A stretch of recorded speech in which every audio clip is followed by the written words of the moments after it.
Hello everyone, कैसे हैं। मेरा नाम है अंकित कुमार और मैं पिछले 6 वर्षों से पढ़ा रहा हूँ। पिछले 6 इयर्स मैं 6 वर्षों से ऑनलाइन नहीं बल्कि ऑफलाइन में पढ़ाता हूँ।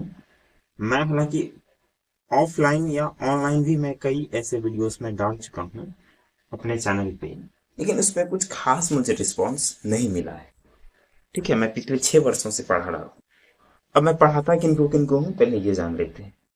मैं प्री नर्सरी यानी नर्सरी, जहाँ पे बच्चा कुछ नहीं जानता है, वहां से लेकर के कक्षा 8 और कक्षा 9 तक के बच्चों को मैंने पढ़ाया है। मैंने कक्षा 10वीं के बच्चों को भी कुछ कुछ थोड़ा थोड़ा मैंने पढ़ाया है, उससे ज़्यादा मैंने नहीं पढ़ाया है। मैं पिछले 6 साल के करियर में बहुत ऐसे बच्चों को पढ़ाया हूँ जिन बच्चों को क ख ग घ भी नहीं आता था, जिन बच्चों को क ख ग घ आता था, च छ ज झ भी आता था, कुछ संख्याएं आती थी। बाद में इसे जोड़ भी सिखाए, नंबर भी सिस्टम भी सिखाए, बेसिक जो लैंग्वेज होता है हिंदी वो भी पढ़ने के लिए सिखाए। आज मैं जो आपके सामने में आपके बच्चों के द्वारा, जो आप जिन बच्चों को आप पढ़ाते हैं और आप अपने बच्चों को बहुत हद तक पीट देते हैं, आप कहते हैं कि मेरे बच्चों का किस्मत खराब है, मेरे बच्चों को मेरे बच्चों का कुछ नहीं हो सकता है। आज इस वीडियो को थोड़ा देख करके जाइएगा। ठीक है, आपकी आंखें खुलने वाली है। और ये मैं क्यों कह रहा हूँ आपकी आंखें खुलने वाली है। जो बच्चों को आप देखते हैं कि जो बच्चा कमजोर है, उसका कहाँ कमजोरी है, आपने कभी आज तक फोकस नहीं किया। ना तो पेरेंट्स ने फोकस किया, ना ही जो बच्चे को पढ़ा रहे हैं जो एडुकेटर्स, उन्होंने कभी फोकस किया, ना तो वो कभी आपको बताया गया उनके द्वारा कि आपके बच्चों को इस जगह पे पढ़ने की आवश्यकता है और ऐसे ऐसे पढ़ने की आवश्यकता है। ठीक है, तो आज कहीं ना कहीं आपके बच्चों के लिए वो चीजें जो मैं आज बताने जा रहा हूं, आपकी आंखें खुल जाएगी। और कहा जाता है कि बच्चा 5वीं या 6वीं से एज से, शायद कक्षा, सॉरी, 5 वर्ष से या 4 वर्ष से, मैक्सिमम 4 वर्ष हम मान लेते हैं कि वो पढ़ना प्रारंभ कर देता है। ठीक है, और ये लगभग 21 या 22 या 23 की उम्र तक बच्चा पढ़ता है। ठीक है, लगभग आपका 6 साल मैं यहाँ पे मान लेता हूँ। ठीक है, 5 से लेकर के 10 साल तक के बीच में, लगभग 5 साल इधर आपका काउंट हो रहा है। 10 से फिर आपका 20 के रेंज में 10 साल काउंट हो रहा है। और 3 साल मैं इधर मानता हूँ। तो टोटल जो आपका बच्चा पढ़ता है, 13 + 5, 18 साल पढ़ता है आपका बच्चा। ठीक है, एक औसत बच्चा 18 साल पढ़ता है, समझे। 18 साल पढ़ने के बाद अगर आपका बच्चा एक ढंग का, मैं फिर से बोल रहा हूँ, एक ढंग का नागरिक, तर्कवान, ठीक है, इंटेलिजेंट डिसीजन अगर नहीं ले पा रहा है, तो मैं मानता हूं कि वो बच्चा बहुत ही वीक है। उसको बताया ही नहीं गया है कि आपको ये सब चीजें कैसे लेना है। अब मैं बताता हूँ कि ये सब क्या रीजन है। सबसे पहले मैं उन क्वेश्चन पे आता हूँ कि जो बच्चे, जिसको हम लोग बोलते हैं भुसगोल, जिसको बोलते हैं कमजोर, कि ये बच्चा कमजोर है या ये बच्चा भुसगोल है। सबसे पहले मैं इस प्रश्न पे आता हूँ।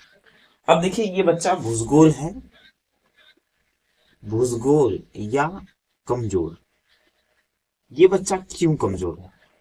सबसे पहला बात, क्यों है, इस प्रश्न का उत्तर देना मेरे लिए बहुत जरूरी है।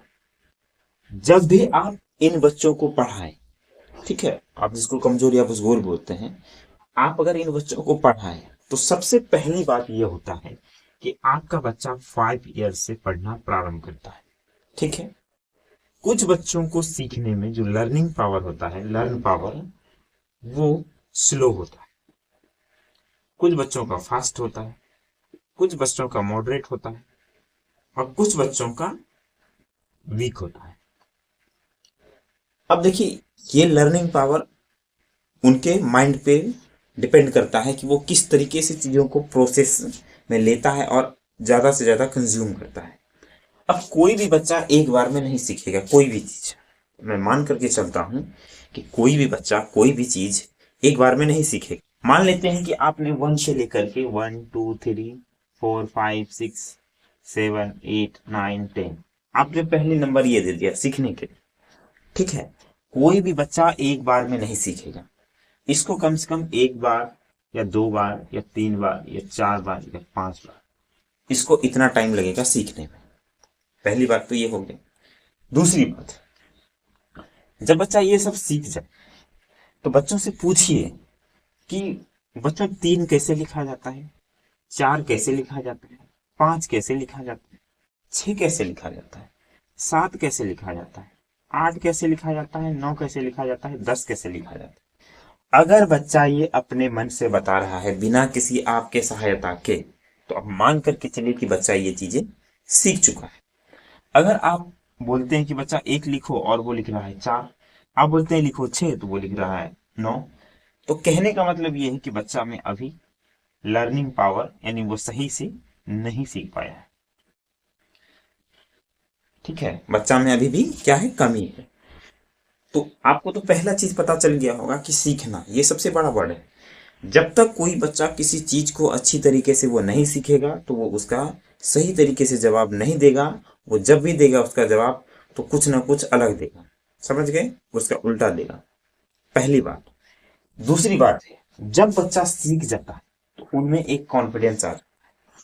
ठीक है, कोई भी बच्चा कोई भी टॉपिक इस दुनिया में पहली बार जब आप सिखाइएगा तो वो नहीं सीखेगा। हो सकता है कुछ बच्चा जल्दी अडॉप्ट कर लेता है एक ही बार में, और कुछ बच्चा 2 बार में, कोई बच्चा 3 बार में, कोई बच्चा 4 5 6 10वीं बार में भी वो सीख सकता है। समझ गए। अब बात करते हैं कि जो पहली प्रारंभिक बच्चा होता है उसको सीखने में क्या क्या दिक्कत होती है। पहले तो वो मूल भाषा सीखता है, मूल भाषा। अब वो चाहे वो हिंदी हो, इंग्लिश हो, ठीक है, वो चाहे वो कर्नाटक चाहे वो तमिल हो, तेलुगु हो, कोई भी भाषा हो, सबसे पहले वो सीखता है। इसमें आपका, मैं हिंदी से पढ़ा हूं तो मैं आपको बता देता हूँ। पहले क ख ग घ अंग ये सब चीज सीखा जाता है। कवर चवर टवर पवर यवर, उसके बाद स्वर वर्ग, स्वर वर्ग सिखाया जाता है, उसके बाद व्यंजन वर्ण, उसके बाद हस्व। ये सब सीखने के बाद फिर आ का मात्रा लगाता है, हर्षी का मात्रा लगाता है, दीर्घी का मात्रा लगाता है, हर्षु का मात्रा, दीर्घु का मात्रा लगाया जाता है। ठीक है, उसके बाद बच्चा लैंग्वेज सीखने पढ़ने के लिए सीख लेता है। उसके बाद क्या करता है, बच्चा नंबर सिस्टम सीखता है, नंबर सीखता है। इसमें 1 2 3 4 5 6 7 8 9 2 अप टू 100 जाता है। 100 के बाद बच्चा चले जाता है किसमें, 2 1 2 2 जा 4 2 3 जा 6 2 4 जा 8 2 5 जा 10 2 6 जा 12 2, इस तरह करते करते वो चले जाता है 20। ठीक है, 21 जा 20 तक सीखता है। उसके बाद बच्चा सीखता है प्लस माइनस मल्टीप्लाई और डिवीजन। उसके बाद एलसीएम, उसके बाद आपका एलसीएफ, एससीएफ, एससीएफ। ठीक है, उसके बाद उसके नंबर सिस्टम में भी आता है परिमेय, प्राकृतिक संख्या, पूर्ण संख्या, परिमेय संख्या, ये सब चीजें आता है। ठीक है, उसके बाद उसके सामने history, geography, polity, economy, science, arts, commerce, बहुत सारे सब्जेक्ट रखे जाते हैं। ये सब सिखाया जाता है। लेकिन बस दोस्तों, सबसे बड़ा सवाल यहाँ पे ये है कि जब आप ये चीजें सिखाते हैं तो ये चीजें सिखाने में समय लगता है किसी भी बच्चों को।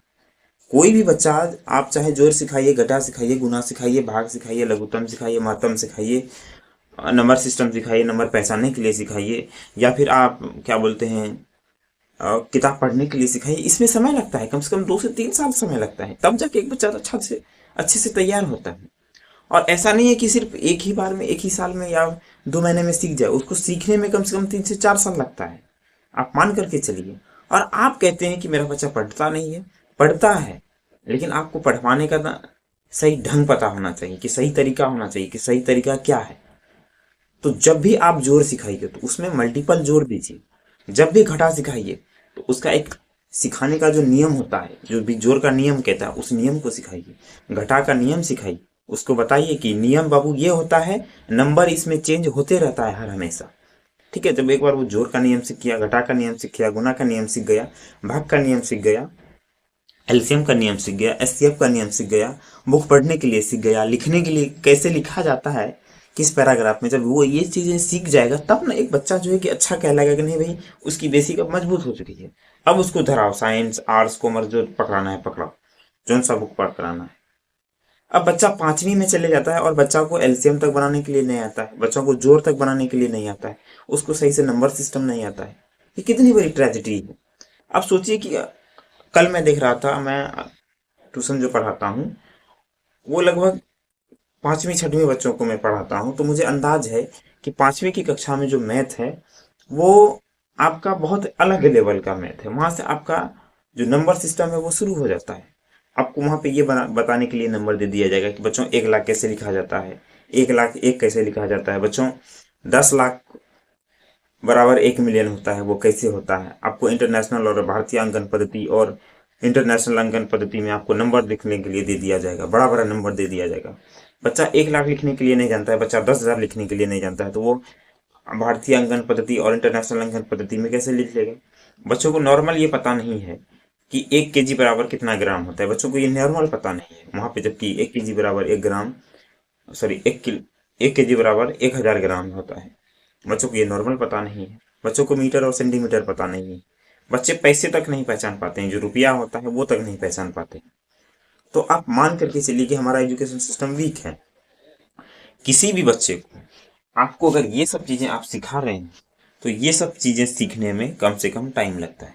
अब आप नॉर्मल हिंदी पढ़ाने के लिए किसी को बोलिए, किसी टीचर, वो क्या करे, वो मनहर पोथी जो है या कोई भी नॉर्मल किताब पढ़ाना शुरू कर देगा। लेकिन हकीकत ये है कि ना तो उसको पढ़ाने के लिए आता है और ना ही जो नया नया नया बच्चा है वो भी नहीं सीख पाता है। अब देखिए, नॉर्म जब भी कोई बच्चा किताब पढ़ेगा वो पढ़ेगा कैसे, आइए आपको बताते हैं। अब पहले तो वो 2 अंकों का 2 मात्राओं वाला शब्द लिखेगा, 2 अक्षरों वाला शब्द लिखेगा, 2 अक्षरों वाला शब्द लिखेगा। जब ये बच्चा लिख लेगा तो उसको वर्ण विच्छेद करवाने के लिए सिखाइए। जब ये वर्ण विच्छेद करने के लिए सीख जाएगा, जैसे कौलाकल, तो आप बच्चों को बोलिए कि बच्चों कौलाकल का वर्ण विच्छेद करिए, तो बच्चों वहां पे ध्यान से वो जो है कि कौलाकल का वर्ण विच्छेद करके आएगा। आप कम से कम अगर 20 शब्द दे दिए और बोले कि आप इसको पढ़िए और इसका वर्ण विच्छेद करके आइए, तो बच्चा जरूर करके आएगा। जब आप चाहे वो आप 2 अक्षर हो गया या 3 अक्षर हो गया या 4 अक्षर हो गया या 5 अक्षर हो गया या 6 अक्षर हो गया या कोई मात्रा लगा करके आप बोल रहे हैं कि नहीं बच्चों आप जो है कि वर्ण विच्छेद करके आइए, हम आपको आका हर्षी का और दीर्घी का मात्रा लगा करके कुछ शब्द बना के दे रहे हैं और आपको वर्ण विच्छेद करके आना है। तो इनसे होता यह है कि जब भी कोई बच्चा नया नहीं है और वो जब वर्ण विच्छेद करने के लिए सीख रहा होता है, तो साथ साथ वो लिखने के लिए भी सीख रहा होता है और पढ़ने के लिए भी सीख रहा होता है, और साथ साथ उसको ये भी नॉलेज हो जाता है कि कोई भी शब्द लिखा कैसे जाता है। जैसे खिलाड़ी है तो फर्सी का लॉकर होता है, खिलाड़ी होता है। अब बच्चा करेगा जब भी तो हर्षी का ख लौका और दीर्घी का, पहले ख करेगा फिर हर्षी का करेगा, फिर लौ करेगा फिर आका करेगा, फिर र दीर्घी का, तो र पहले करेगा फिर दीर्घी का करेगा। तो बच्चों को तो यहाँ पे बच्चों से 3 चीजें निकल गया, एक तो लिखने के लिए सीख गया, बोलने के लिए सीख गया, उसके बाद उसके जो दिमाग में ये चीजें कैसे पढ़ा जाता है ये दिमाग में सॉलिड आ जाए। तो सबसे पहले ये चीजें करने की आवश्यकता है। और लेकिन हमारे जो माता पिता हैं वो क्या करेंगे, बच्चों को पीट पीट के पढ़ाएंगे, पढ़ो पढ़ो, नहीं पढ़ोगे तो मारेंगे, नहीं पढ़ेंगे तो मारेंगे। तो इस तरीके से दोस्तों एक तो दिमागी रूप से प्रेशर बनवाया जाता है हमारे माता पिता के द्वारा। उसके बाद आते हैं जोड़ घटा गुना पे। अब बच्चे जोड़ घटा गुना क्यों नहीं सीख पाते, उसका रीजन समझते हैं। बच्चों का बेसिक जो नंबर होता है जैसे 1 to 100, इसके बीच में उसको नंबर सिस्टम पहचानने के लिए आता है। जब वो नंबर सिस्टम अच्छे से पहचान लेगा अपने से, हिंदी में इसको संख्या पद्धति बोलते हैं, संख्या बोलते हैं, काउंटिंग।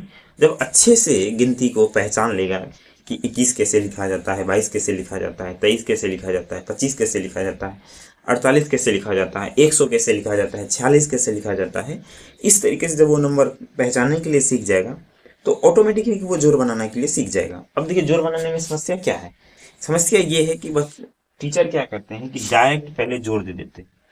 और उससे ये नहीं पूछा जाता है कि बच्चों 2 और +1 कैसे होता है, जब ये नहीं दिया जाता है, उसको डायरेक्ट दे दिया जाता है 2 4 6 और दे दिया, तुम बना के आया तो ठीक है, नहीं बनाए तो तुम्हारा गलती है। जबकि सबसे पहले बात है कि कम से कम इसको, ये 2+1, 2+1, 3+1, सॉरी 3+1, 6+4, 5+3, कम से कम ये, कम से कम 10 दिन 20 दिन तक ये चीजें सिखाना चाहिए। जब ये सीख जाए तो फिर एक स्टेप और बढ़ा दे, जब ये भी सीख जाए फिर थर्ड स्टेप बढ़ा दे, जब ये सीख जाए फोर्थ स्टेप फिर बढ़ा दे, जब ये सीख जाए फिर एक बार 5 स्टेप बढ़ा दे। उसके बाद नंबर जो है कि बीच से गायब करना शुरू कर दे। और जैसे यहाँ पे लिखा हुआ है 6 4 6, और यहाँ पे लिख देते हैं 0 4, यहाँ पे लिख देते हैं 2, सॉरी यहाँ पे लिख देते हैं कुछ और, यहाँ पे मान लेते हैं हम लोग लिख दिए 12, यहाँ पे बच्चा अपने से जोड़ करके लिखेगा, और यहाँ पे लिख देते हैं 8। तो जब ये चीजें जब बच्चे अपने आप से सॉल्व कर लेगा इस तरीके का जोड़, आप मान करके चलिए कि बच्चों को जोड़ आ गया बनाने के लिए, उसी के साथ घटा के साथ आप ऐसे करिए, गुना के साथ ऐसे करिए, तो तब पता चलेगा कि बच्चा सीखा या नहीं सीखा। तो ये है चेक करने का तरीका, ये है सिखाने का तरीका, कि भाई आप वहां पर रुकिए और रुक करके पहले कमजोरी को परखिए, जो कमजोरी है पहले उसको दूर करिए, फिर आगे बढ़िए, तब होता है असली चीजें सिखाने के लिए। अब किसी बच्चे को आका हंसी का आ ही नहीं रहा है और बच्चे को आप पीट रहे हैं कि नहीं किताब पढ़ने के लिए तुम सीखो, जब तक इसकी ज्ञान है ही नहीं, इसको कैसे सेट किया जाता है, क में, ख में, ग में, घ में, च में, छ में, ज में, और बच्चों को आप पीट रहे हैं। इससे तो पता चल रहा है कि आपको ना तो आपको आ रहा है ना उसको आ रहा है, उसको तो ऑलरेडी पहले से नहीं आ रहा है, आपको पढ़ाने का तरीका ही नहीं आ रहा है, तो बच्चे वहां पे मार खा रहे हैं। तो ये है बेसिक तरीका। पहले आप बच्चों की गलती को ढूंढिए, एक टीचर का काम होता है और पेरेंट्स का काम होता है कि वो बच्चों की गलतियों को ढूंढने के बाद पेरेंट्स को ये बताया जाए कि आपके बच्चे यहाँ पे कमजोर हैं, मैं आपके बच्चों को 1 से 1.5 घंटा ही पढ़ा सकता हूँ, इससे ज्यादा नहीं, आप अपने बच्चों पे थोड़ा सा निगरानी करिए या काम करिए। तो ये होता है बेसिक तरीका पढ़ाने। अब आते हैं मेन मुद्दे पे, मेन मुद्दे पे बच्चों को कैसे आखिर आगे चल के इसको, जब ये सब चीजें सीख ले तो आगे चल के बच्चों को कैसे बढ़ाया जाए। तो फिर आप जैसे ये सब चीजें सीख ले कि बेसिक भाषा सीख गया पढ़ने के लिए, उसको जोड़ आ गया, घटा आ गया, गुना आ गया, भाग आ गया, एलसीएम आ गया, एचसीएफ आ गया, गुणनखंड आ गया, उसके बाद गुणनखंड आ गया, उसके बाद नंबर सिस्टम अच्छे से आ गया, किताब पढ़ने के लिए आ गया, तो ये सारी चीजें जब आ जाता है फिर आप उसके सामने में बड़े बड़े मैथ धीरे धीरे करके आप रख सकते हैं, नंबर सिस्टम से शुरू कर सकते हैं, चौथी चौथी या 5वीं की गणित से। तब आप उसको समझाते जाइए और बताते चलिए, देखिए बच्चा धीरे धीरे करके सीखता चले जाएगा। जब बच्चा कोई 5वीं का मैथ बना ले अपने से, एक बार आप उसे बता दीजिए, दूसरी बार जब वो मैथ बना ले अपने से, तो आप इतना मान करके चलिए कि वो इस चीज में, इस सब्जेक्ट में कंप्लीट है। कोई बच्चा अगर हिंदी की अच्छे से बुक पढ़ लेता है, उसके क्वेश्चन को सॉल्व कर लेता है समझ समझ के, शब्दों का थोड़ा सा उसको ज्ञान भी हो जाता है और उसका अर्थ भी बता देता है, तो मान करके चलिए कि वो हिंदी अब पढ़ने के लिए सीख चुका है, ठीक है, और वो क्वेश्चन आंसर बनाने के लिए सीख चुका है। ये होता है बेसिक तरीका। मतलब बेसिक तरीका को जब तक आप चेक नहीं करिएगा तो बच्चा जिंदगी भर मार खाते रहे और वो फिर भूलते रहे। आगे हम बात करने वाले हैं कि हमारे अभी भी इसको अब सिखाने में किस तरीके से यूज किया जाए, ये हम बात करेंगे दूसरी वीडियो में। तब तक के लिए धन्यवाद। वीडियो को देखने के लिए आपका बहुत बहुत धन्यवाद।